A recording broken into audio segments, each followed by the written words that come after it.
Welcome!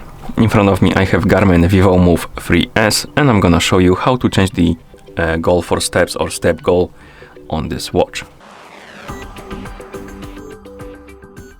Before we start, if you want to change the step goal on this watch, your watch needs to be paired with a phone via the Garmin Connect application. And once the devices are paired together, we can continue.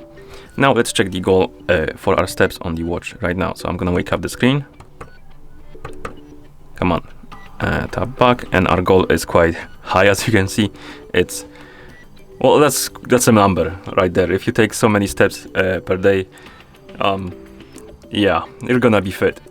But anyway, so to change our goal, we need to open the Garmin Connect application on the phone that is paired with our watch.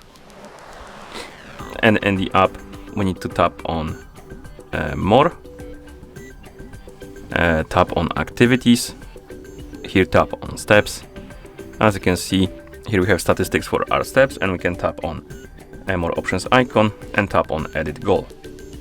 And here we can adjust the goal to our liking. You can also enable the option for the auto goals, and the app will decide the goal for you automatically according to your activity. But once you adjust the goal, you can tap on save, then go back to the home page of your app and sync your watch with your phone by tapping on the sync icon. And once you sync the devices together, let's wake up the screen on our watch. As you can see, the goal updated. And that's how you change the step goal on this watch. Thank you for watching. If you found this video helpful, please consider subscribing to our channel and leaving a like on the video.